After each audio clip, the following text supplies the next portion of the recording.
कांग्रेस नेता और लोकसभा में नेता विपक्ष राहुल गांधी इन दिनों बिहार में वोट अधिकार यात्रा पर निकले हुए हैं। उनके साथ तेजस्वी यादव समेत पूरा विपक्षी गठबंधन है। लेकिन इसी दौरान राहुल गांधी के एक बयान पर बवाल मचा हुआ है। राहुल गांधी ने पीएम मोदी के लिए जिस तरह की भाषा का इस्तेमाल किया है, उस पर सियासी बवाल छिड़ गया है। पहले हम आपको राहुल गांधी का वो बयान सुनवाते हैं जिस पर यह सारा बवाल शुरू हुआ है। प्रधानमंत्री कहते हैं 56 इंच की छाती है। सुना आपने सुना डोनाल्ड ट्रंप क्या कह रहा है? डोनाल्ड ट्रंप ने कहा ऑपरेशन सिंदूर चल रहा था, है हमारी सेना पाकिस्तान की सेना से लड़ रही थी।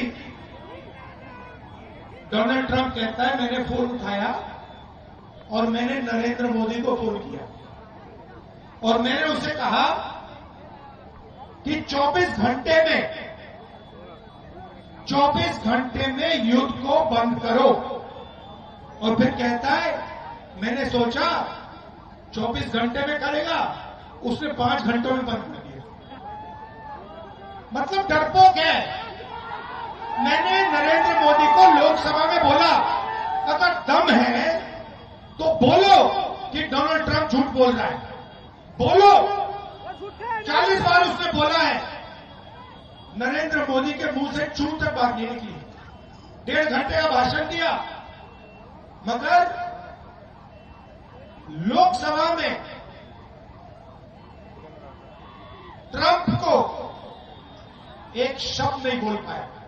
कैसा प्रधानमंत्री है, कैसा आदमी है जो कहता है, देश से कहता है 56 इंच की छाती है, मगर डोनाल्ड ट्रंप का एक फोन लगता है और पूरी हवा निकल जाती है प्रधानमंत्री। ये सच्चाई है। अब डोनाल्ड ट्रंप बोल रहा है, पूरा हिंदुस्तान बोल रहा है, हिंदुस्तान के युवा मजाक उड़ा रहे हैं। ये कैसा आदमी है, एक फोन कॉल से डर जाता है। राहुल गांधी के इस बयान पर बीजेपी बुरी तरह भड़क गई है। अगर भारतवर्ष में राजनीतिक गद्दी उनको नहीं मिलती है, वो दूसरों को कह रहे ना गद्दी छोड़, हम आके बैठेंगे। अगर राजनीतिक गद्दी उन्हें नहीं मिलती है तो वो कुछ दिनों के बाद उस व्यक्ति को जो लोकतांत्रिक रूप से चुन के आता है, मुझे कष्ट हो रहा है, उसे मां की गाली भी हम दे सकते हैं। और इसका जनक कोई है तो वो राहुल गांधी है। दरभंगा की रैली से, मंच पर से जिस प्रकार से प्रधानमंत्री के मां के लिए कहा गया और प्रधानमंत्री जी के लिए कहा गया, उससे ठीक पूर्व राहुल गांधी जी के भाषण को आप सुनिए, उसका विश्लेषण करिए। लगभग 5-7 दिनों से राहुल गांधी जो भाषण दे रहे हैं, उस भाषण में प्रधानमंत्री को तू कह के संबोधित करते हैं। और यह पहली बार नहीं है जब आदरणीय प्रधानमंत्री नरेंद्र मोदी जी के लिए इस प्रकार के भाषा का प्रयोग किया गया है। 2012-13 से ही मौत के सौदागर, नाली का कीड़ा, नीच आदमी, कॉकरोच, वायरस, भस्मासुर, रावण, दुर्योधन, ये सारे भाषाओं का प्रयोग, ये सारी गालियों का प्रयोग माननीय प्रधानमंत्री नरेंद्र मोदी जी के लिए हुआ है।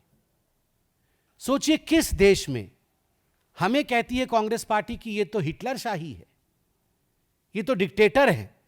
किस देश में, पूरे विश्व के किस देश में जो लोकतांत्रिक देश है, किस देश में उनके राष्ट्राध्यक्ष के लिए इस प्रकार की भाषा का प्रयोग किया जाता है? नीच, नाली का कीड़ा, कॉकरोच, वायरस, मौत का सौदागर, किस देश में होता है? उसके बाद ये कहते हैं यहां हिटलर शाही चल रही है। आप सोचिए, अगर इतना गाली देने के बाद इन्हें लगता है ये हिटलर शाही है, तो यदि इनको लोकतंत्र दिया जाए, सही मायने में जो इनके हिसाब से लोकतंत्र है, तो केवल मारना ही बाकी रह जाएगा। और एक बार तो इन्होंने नारा दिया था, मोदी मर जा तू, मोदी मर जा तू। इलेक्शन कमीशन को भी आप चोर कहते हैं, प्रधानमंत्री को चोर कहना, इलेक्शन कमीशन को चोर कहना, सुप्रीम कोर्ट के खिलाफ कहना, ईवीएम को चोर कहना, सीबीआई, ईडी इत्यादि जितने संस्थाएं हैं सबको चोर कहना, सब चोर हैं। और जो बेल पे बाहर है वही ठीक है, बाकी सब खराब है। एक जमाना था जब कही जाती थी, इनका खुद का नारा था, गली गली कांग्रेस है। आज गाली वाली कांग्रेस है।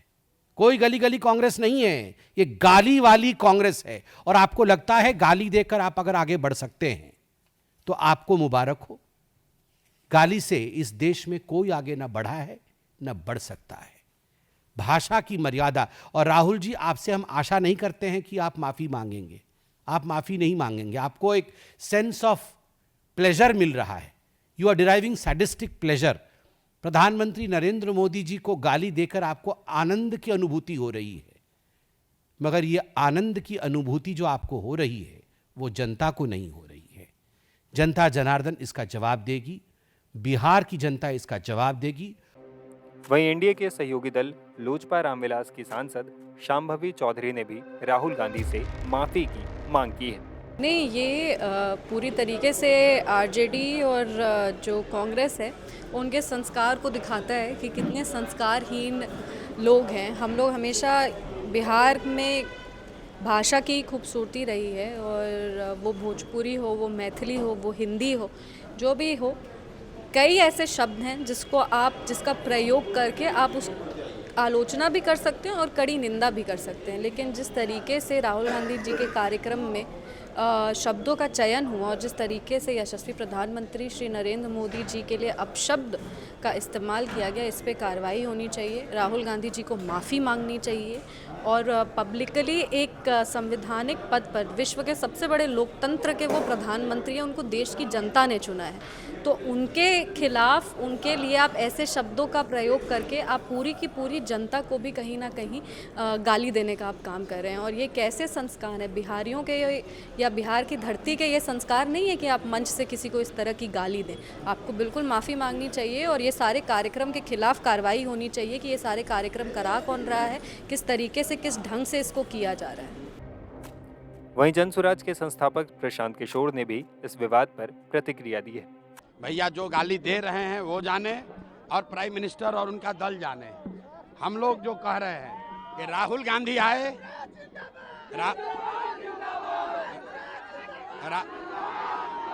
राहुल गांधी आए, राहुल गांधी आकर मोदी को गाली दे रहे हैं, मोदी जी आ रहे हैं राहुल गांधी को गाली दे रहे हैं। ये बताइए कि बिहार के बच्चों को गाली देने वालों का इंसाफ कब होगा?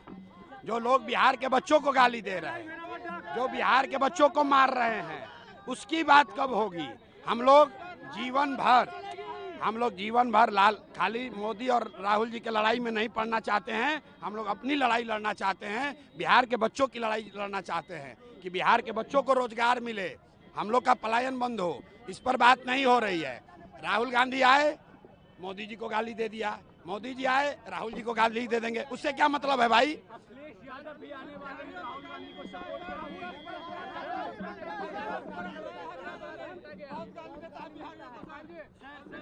देखिए एम